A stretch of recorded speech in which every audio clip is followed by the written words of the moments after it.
Pada Juli 2019, pemerintah Republik Indonesia mengumumkan adanya rencana pemindahan ibu kota negara dari Jakarta ke Kalimantan Timur. Sampai saat ini, pemindahan ibu kota negara tersebut masih dalam tahap perencanaan dan juga perancangan. Dalam merencanakan ibu kota negara yang baru, pemerintah Republik Indonesia tentunya mengacu kepada negara-negara yang telah berhasil memindahkan ibu kota negaranya. Salah satu negara yang menjadi acuan dari ibu kota negara yang baru ini adalah Brazil. Brazil merupakan suatu negara yang telah memindahkan ibu kota negaranya sebanyak 2 kali. Ibu kota negara pertamanya itu adalah Salvador, yang pada abad ke-17 dipindahkan ke Rio de Janeiro, dan pada abad ke-20 Brasilia dipilih menjadi ibu kota negara baru yang hingga saat ini masih menjadi ibu kota negara dari Brazil. Brasilia ini adalah suatu kota yang memang direncanakan khusus untuk menjadi ibu kota negara dari Brazil. Sekarang kita akan membahas mengenai teori perencanaan yang digunakan dalam merencanakan kota Brasilia. Berdasarkan hasil analisis kami dari tinjauan literatur sistematis, teori perencanaan yang digunakan adalah modernisasi. Istilah modernisasi muncul diawali oleh perspektif kalangan penentang Marxisme. Teori ini dilatar belakangi oleh era pencerahan dan revolusi industri, di mana penolakan atas dominasi spiritualisme atau agama dalam memandang kehidupan sosial dan budaya. Munculnya cara pandang yang sekuler yang artinya memisahkan antara agama dan negara. Menurut Walt Whitman Rostow, teori modernisasi merupakan teori yang memberikan pandangan bahwa setiap manusia harus memiliki pedoman hidup dalam menjaga aktivitas ekonomi dan menjaga keseimbangan sosial. Cara yang bisa dilakukan ialah dengan melakukan tahap pembangunan. Teori modernisasi yang bergagaskan kebebasan serta diekspresikan melalui sains yang menjadi arus utama dalam masyarakat itu sendiri. Oleh karena itu, teori modernisasi memiliki prinsip. Yang pertama, rasionalisasi, di mana dominasi logika atau cara berpikir rasional dalam melihat aspek kehidupan. Yang kedua, objektivitas, yaitu kebenaran dilandaskan atas metode saintifik yang objektif, artinya dapat dibuktikan. Dan yang ketiga adalah universalisme, di mana menggabungkan dunia dan kemanusiaan dengan satu visi yang seragam. Menurut Vanderkolk, teori modernisasi itu sangat berpengaruh terhadap perencanaan. Yang pertama, perencanaan fokus pada upaya pembuatan keputusan, politik, kebijakan yang lebih rasional, di mana dilakukan melalui visi jangka panjang dan rasionalitas instrumental yang memperhatikan setiap pilihan. Yang kedua, perencanaan yang paling efektif adalah perencanaan komprehensif, perencanaan yang mencangkup multifaktor, di mana setiap elemen harus terintegrasi, terkoordinasi, dan hierarkis. Yang ketiga, perencanaan didasarkan atas metode saintifik dan matematis. Yang keempat, perencanaan sebagai proyek modernisasi diatur oleh pemerintah pusat dengan semangat progresif dan reformis. Yang kelima, perencanaan dioperasionalisasikan dalam rangka memenuhi kepentingan publik, di mana kepentingan tersebut dapat diidentifikasi sepenuhnya oleh planner. Perencana dan planner dipandang sebagai subjek atau alat yang netral. Syarat modernisasi bagi planner. Yang pertama adalah cara pikir yang ilmiah, yang sudah melembaga dan tertanam kuat dalam kalangan pemerintah maupun masyarakat yang lainnya. Yang kedua, sistem administrasi negara yang baik dan benar-benar mewujudkan birokrasi. Yang ketiga, sistem pengumpulan data yang baik, teratur, dan terpusat pada suatu lembaga ataupun badan tertentu. Berikutnya, penciptaan iklim yang menyenangkan terhadap modernisasi, terutama media massa. Lalu, tingkat organisasi yang tinggi, terutama disiplin diri. Dan yang terakhir, sentralisasi wewenang dalam perencanaan sosial yang tidak mementingkan kepentingan pribadi atau golongan. Berikut adalah kekuatan dan kelemahan dari teori modernisasi bagi perencanaan. Untuk kekuatannya sendiri, yang pertama, mengasumsikan pendekatan pembangunan dari atas ke bawah atau menekankan konsentrasi pembangunan di pusat-pusat metropolitan dan kota-kota pinggiran. Yang kedua, berkembangnya ilmu pengetahuan dan teknologi. Dengan berkembangnya ilmu pengetahuan dan teknologi, masyarakat menjadi lebih mudah dalam beraktivitas dan mendorong untuk berpikir lebih maju. Berikutnya, tingkat kehidupan yang lebih baik. Artinya, dengan tingkat kehidupan yang lebih baik, berpeluang dibukanya industri atau industrialisasi berdasarkan teknologi yang sudah maju, sehingga dapat merupakan salah satu usaha mengurangi pengangguran dan meningkatkan taraf hidup masyarakat. Dan yang terakhir adalah perubahan tata nilai dan sikap. Artinya, dengan adanya modernisasi dalam zaman sekarang, ini bisa kita lihat dari cara berpikir masyarakat yang irasional menjadi rasional. Berikutnya, untuk kekurangan dari teori modernisasi. Yang pertama, teori modernisasi menciptakan ketergantungan dan eksploitasi bagi orang miskin. Berikutnya, sikap individualistik.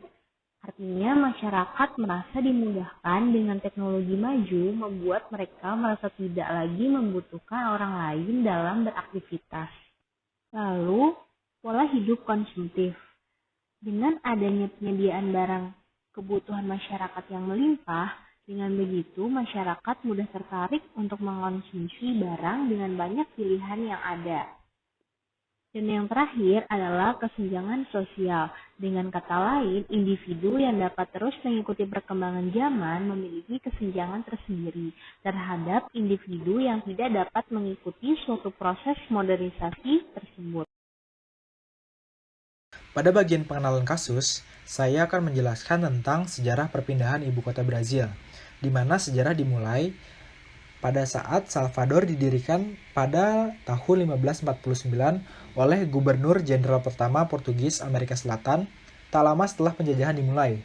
Kota ini menjadi kursi keuskupan Katolik pertama Brazil pada tahun 1552 dan masih menjadi pusat agama Katolik Brazil hingga saat ini. Kemudian, pada abad ke-17, Rio de Janeiro menjadi pelabuhan ekspor yang jauh lebih praktis daripada Salvador, dan pemerintahan kolonial dipindahkan pada tahun 1763 ke kota ini. Hingga, singkat cerita, kota ini tetap menjadi ibu kota setelah kemerdekaan Brazil pada tahun 1822, dan setelah penghapusan monarki pada tahun 1889. Pada tahun 1950, rencana dipertimbangkan untuk memindahkan ibu kota federal dari pantai timur ke pedalaman dengan harapan bahwa memindahkan ibu kota ke daerah akan membantu mengisi daerah tersebut. Yang akhirnya, ibu kota baru Brasilia diresmikan sebagai ibu kota federal pada 21 April 1960 setelah dibangun dengan biaya sekitar 2 triliun dolar Amerika Serikat.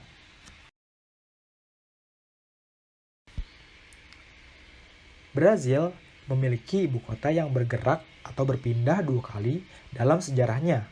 Sebelum abad 18, ekonomi Brazil didorong oleh perdagangan gula, di mana saat itu ibu kotanya adalah Salvador, sebuah kota di bagian timur laut Brazil yang dekat dengan daerah di mana perkebunan gula saat itu adalah yang paling subur dan sukses pada masa kolonial. Namun, ketika Belanda mengembangkan cara-cara yang lebih canggih untuk menghasilkan gula dengan harga yang lebih murah di koloni-koloninya, gula menjadi kurang relevan lagi di Brazil. Dan pada saat itu, demam emas dimulai. Ada kebutuhan untuk mengubah modal koloni ke suatu tempat yang lebih dekat ke wilayah pertambangan. Maka, dari situ koloni mulai berpindah dari Salvador menuju Rio de Janeiro. Kemudian, pada 1763, Rio de Janeiro terpilih sebagai ibu kota baru dan pengadilan Raja Muda pindah dari Salvador. Ibu kota disimpan di Rio karena sebagian besar kegiatan ekonomi yang relevan dari Amerika Selatan terjadi di wilayah River Plate, dan Brazil ingin memperkuat kekuatannya ke wilayah itu untuk melawan Argentina. Rio de Janeiro bagaimanapun tidak memiliki posisi yang baik untuk menjadi ibu kota. Kota ini terletak di sebuah lembah tanpa terlalu banyak ruang untuk tumbuh dan secara kronis menderita akibat perencanaan kota yang buruk. Pada tahun 1904, penduduk menentang program vaksinasi yang dilembagakan oleh pemerintah. Kerusuhan yang dikenal dengan pemberontakan vaksin hampir menyebabkan kudeta militer yang ketat yang akan digulingkan Presiden Rodrigues Alves. Rio juga merupakan sasaran yang sangat mudah untuk serangan angkatan laut. Misalnya, pada tahun 1910, sebuah kapal yang dikendalikan oleh para pelaut pemberontak pengunjuk rasa menentang penggunaan hukum fisik di Angkatan Laut Brazil dan menembak terhadap benteng di kota itu. Hingga pada tahun 1955, di era pemerintahan Presiden Juscelino Kubitschek, pembangunan atau perpindahan ibu kota baru mulai dilakukan pada tahun 1956 hingga tahun 1961. Ide utama membangun Brasilia sebagai ibu kota negara baru didasarkan atas perkembangan Rio de Janeiro yang terlalu cepat sehingga tidak bisa mengakomodasi pemerintahan lagi. Selain itu, menjadi kewajiban pemerintah untuk pemerataan populasi dalam kaitannya dengan memaksimalkan wilayah yang dimiliki negara. Waktu itu, mereka harus membangun Brasilia dari awal, sekitar 1.200 km dari Rio. Tantangan yang dihadapi pemerintah Brazil dalam 5 tahun pertama pembangunan ibu kota baru di Brazil adalah harus membangun dari nol dan tidak ada penghuninya. Tidak ada infrastruktur seperti jalan, rel kereta api, dan infrastruktur dasar lainnya. Kemudian, pemerintahan Brazil membutuhkan waktu sekitar 5 tahun untuk membangun infrastruktur dasar saat pemindahan ibu kota dari Rio de Janeiro ke Brasilia. Selain membangun infrastruktur pemerintah juga harus memindahkan penduduk. Penduduk awal di sana adalah para pegawai pemerintahan dan pekerja yang turut membangun kota Brasilia. Tantangan lain, biaya pembangunan yang terus membengkak membuat inflasi, sehingga memicu kenaikan harga-harga. Meski begitu, pembangunan kota tetap merupakan peluang bagi banyak orang untuk mencari solusi kehidupan yang lebih baik. Awalnya untuk mengakomodasi 1 juta penduduk, tapi sekarang sudah sampai 3,3 juta penduduk. Dan kini mereka berkembang menjadi daerah pariwisata dan juga industri. Di mana kesimpulannya adalah ada kritik bahwa pemindahan ibu kota terakhir ini dari Rio de Janeiro menuju Brasilia merupakan pemindahan yang mahal dan memiliki konsekuensi inflasi yang tinggi. Namun, di sisi lain, pemindahan ibu kota juga berhasil menciptakan perkembangan wilayah baru bagi pertumbuhan ekonomi Brazil. Selanjutnya adalah tahap analisis. Nah, di tahap ini kita sebenarnya meninjau sejauh mana pendekatan dari teori modernisme itu diterapkan dalam perencanaan ibu kota di Brasilia. Kita meninjaunya dengan mengacu pada pengaruh dan juga konsekuensi modernisme terhadap perencanaan. Sebagaimana yang disebutkan Sanderkop yang sudah dibahas pada dasar teori, itu ada 5, bahwa perencanaan itu adalah untuk menciptakan sebuah kebijakan yang rasional instrumental dan memiliki visi jangka panjang. Selanjutnya, perencanaan itu yang efektif adalah yang komprehensif dan terintegrasi, dan juga didasarkan pada metode ilmiah. Dan rencana ini sifatnya diatur pemerintah secara terpusat, dan kriteria terakhirnya adalah perencanaan ini sebagai kebutuhan publik yang didefinisikan sendiri oleh pemerintah. Sebelumnya, kenapa kita ambil modernisme? Karena disebutkan dalam suatu jurnal bahwa antara dekade 1930 hingga 1960, Brasil ini dikenal sebagai ibu kota dunia modernisme, hingga ada klaim bahwa tidak ada tempat lain di mana arsitektur modernisme begitu antusias diadopsi sebagai gaya nasional seperti di Brasil. Selain itu juga, pada era pemerintahan Kubitschek atau Presiden Brasil saat itu, perencanaan menjadi instrumen kontrol negara yang efisien dan perangkat untuk memandu proyek-proyek modernisasi yang dipromosikan dan disponsori oleh negara. Ideologi perencanaan di Brasil saat itu berada di bawah proses modernisasi. tindakan perencanaan direpresentasikan sebagai tindakan teknis ilmiah yang ketat, netral, yang melaluinya dapat diselenggarakan secara rasional. Nah, tadi sudah disebutkan 5 kriterianya. Kita langsung masuk pada yang pertama, yaitu perencanaan fokus pada membuat kebijakan yang rasional, instrumental, disertai visi jangka panjang. Jadi pembangunan ibu kota Brazil ini, pembangunan sebenarnya pemindahan ibu kota Brazil dari Rio de Janeiro kepada Brasilia itu memiliki sebuah tujuan yang ditujukan untuk mendorong pembangunan di daerah-daerah yang penduduknya masih tergolong sedikit. Di sekitar Brasilia itu ada banyak daerah-daerah yang mungkin bisa dibilang saat itu penduduknya masih sedikit, hingga Presiden Kubitschek mengambil kebijakan dengan harapan bahwa pemindahan ibu kota ini akan menciptakan lapangan kerja baru. Dengan apa? Dengan tersedianya jaringan jalan untuk menghubungkan kota-kota dengan daerah pesisir yang lebih maju. Jadi ujungnya adalah untuk meningkatkan perekonomian dari daerah sekitar di Brasilia juga. Dan selanjutnya dari sisi rasional instrumentalnya, bahwa pembangunan di seluruh daerah di ibu kota baru Brasilia ini memberikan kesempatan pemilihan lokasi yang ideal untuk memenuhi persyaratan Le Corbusier. Jadi Le Corbusier ini seorang perencana modernis yang menyebutkan untuk perencanaan modernisme akan ideal apabila topografi wilayah yang datar untuk mampu mengurangi kemacetan lalu lintas dan jarak yang relatif jauh dari sungai yang menghalangi. Nah, ini jadi pertimbangan nasionalnya. Nah, untuk kriteria kedua ini, perencanaan paling efektif itu harus komprehensif atau multisektor. Setiap elemen harus terkoordinasi, terintegrasi dan seringkali terapis. Jadi dalam perencanaan ibu kota ini ada 5 plan, atau mungkin kita bisa bilang master plan yang disusun oleh Lucio Costa, atau pemenang seminar dari orang yang membuat master plan ini. Dia membagi fungsi ruang itu ke dalam 3 sektor: residensial sektor, monumental sektor, sosial sektor, dan bucolic sektor, atau ini mungkin bisa dibilang rural, dimana kesemuanya dibentuk pada suatu rancangan struktur berupa pertemuan 2 sumbu atau 2 aksis yang sering disebut aksis ini menyerupai bentuk burung atau pesawat secara konseptual. Itu dinamakan monumental aksis dan highway aksis. Master plan ini sendiri tadi dibagi pada 4 sektor. Ini bisa dilihat ada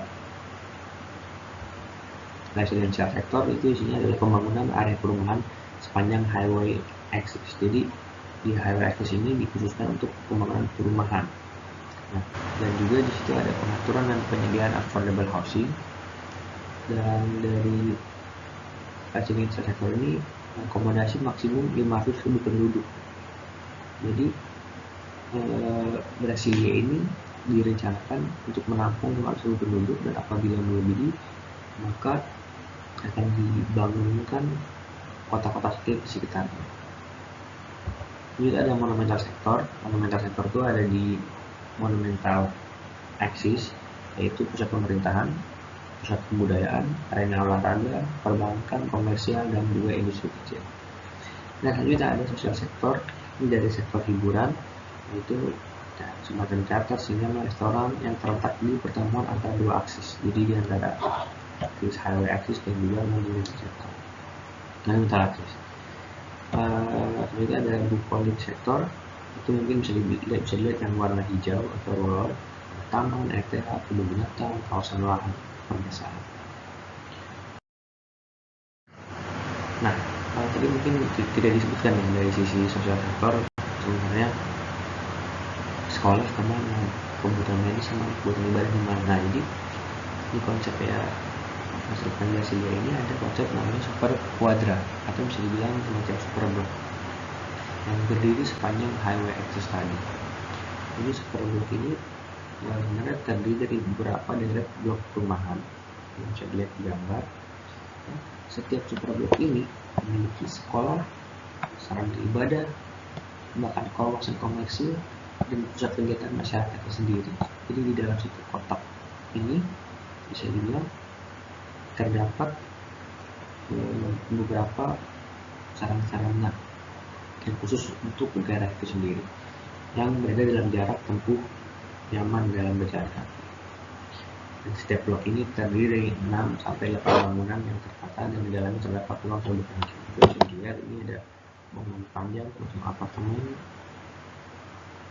ataupun rental house yang berjejer rapi dan di dalamnya sudah ada ruang. Jadi bisa dibilang secara komprehensif perencanaan di Brasilia ini sudah cukup komprehensif dengan memadukan berbagai aspek dan sektor untuk mengakomodasi kebutuhan penduduknya secara terintegrasi. Selanjutnya perencanaan yang didasarkan pada metode ilmiah atau analisa formal kualitatif. Jadi untuk ini belum bisa dilihat bahwa perencanaan di Brasilia ini mengacu pada metode kualitatif.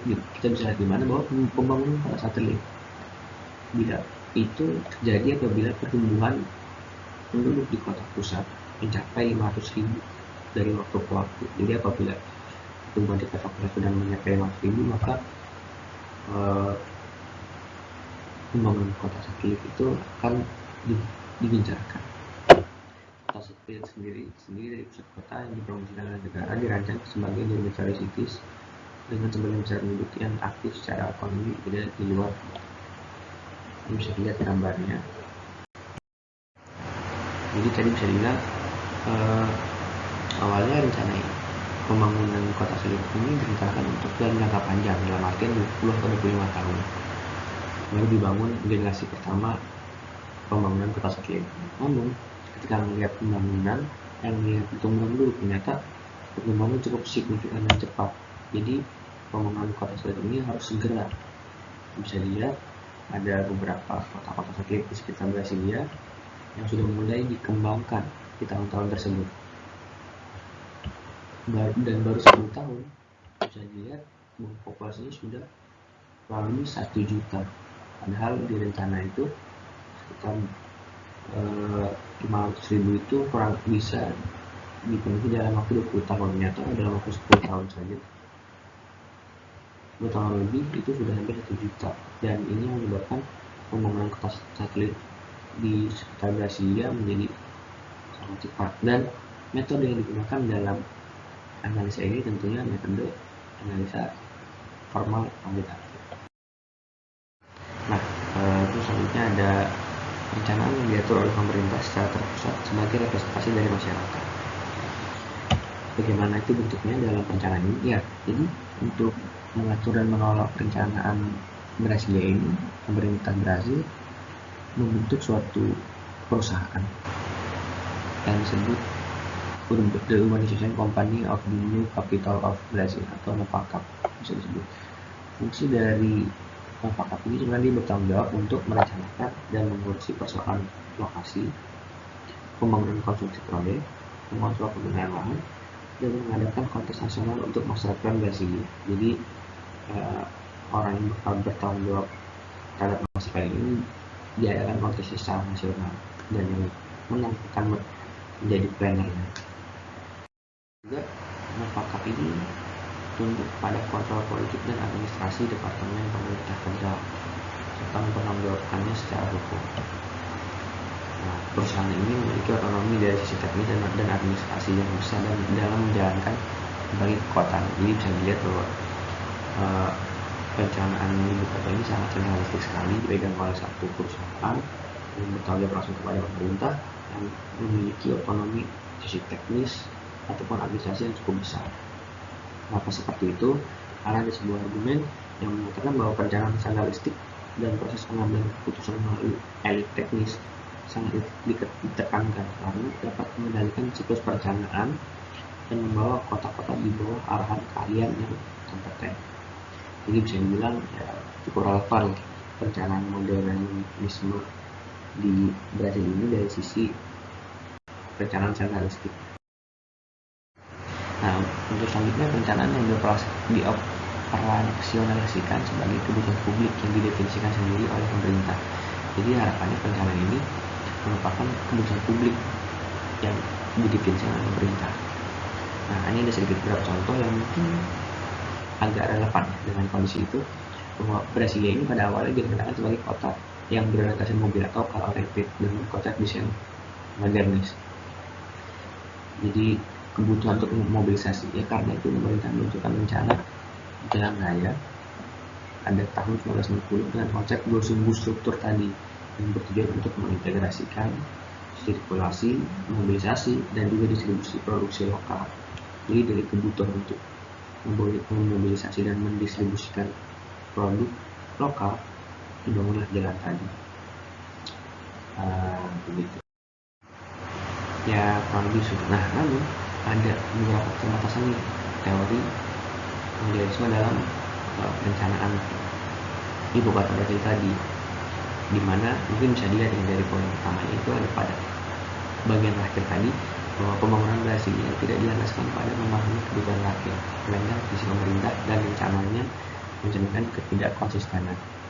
Jadi karena modernisme ini sedikit bahkan sedikit lebih cenderung kepada sentralistik dan penggunaannya rasional, maka perencanaan ini tidak bergerak dari bawah.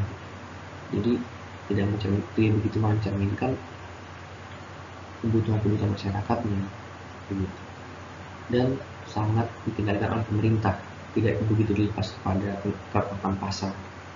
Nah, lanjut keduanya adalah kekuatan pasar jadi bisa memarginalkan penduduk golongan menengah ke bawah yang ditekan dan tidak mampu membayar sewa rumah apartemen. Jadi awalnya di Brasilia ini semuanya tidak diatur oleh kekuatan pasar, tapi oleh pengaruh pemerintah. Namun ternyata banyak penduduk yang tidak bisa bersaing dengan ketika kepemilikan apartemen dan rental housing itu sudah diambil oleh sekelompok orang dan dia mengaturnya dengan mekanisme pasar. Jadinya tambahnya penduduk golongan menengah bawah yang tidak sanggup, sehingga mereka tersingkirkan dan jadinya mereka tetap butuh tinggal di sekitar situ, sehingga menciptakan selam-selam area atau area umum di sekitar Brasilia. Dan ini sedikit kritik dari perencanaan modernisme karena awalnya perencanaan ini tidak berbasis oleh kebutuhan masyarakat seperti apa di idealisme dari pemerintah. Terakhir ada kesimpulan. Jadi dari awal kita bisa lihat bahwa pemindahan ibu kota Brasil dari Rio de Janeiro kepada Brasilia ini merupakan dorongan berbagai aspek, yang diantaranya aspek politik, sosial, dan juga ekonomi. Karena bisa dibilang bahwa pemindahan ini adalah sebuah janji politik dari presiden terpilih. Dan selanjutnya perencanaan Brasilia dilakukan menggunakan pendekatan modernisme, bagaimana tadi sudah disebutkan, dan prosesnya sudah memenuhi beberapa kriteria umum dari pengaruh modernisme dalam perencanaan, ya seperti pendekatan rasional instrumental, perencanaan komprehensif, penggunaan metode ilmiah, diatur secara terpusat, dan juga merupakan cerminan kebutuhan publik. Namun ada catatan tadi bahwa pada pelaksanaannya bagian perencanaan sebagai cerminan kebutuhan publik dianggap masih belum terlaksana atau belum terpenuhi, karena arahnya masih cenderung berupa visi pemerintah saja atau sudut pandang pemerintah saja. Jadi di situ catatan-catatannya. Dan segitu yang bisa saya sampaikan. Terima kasih.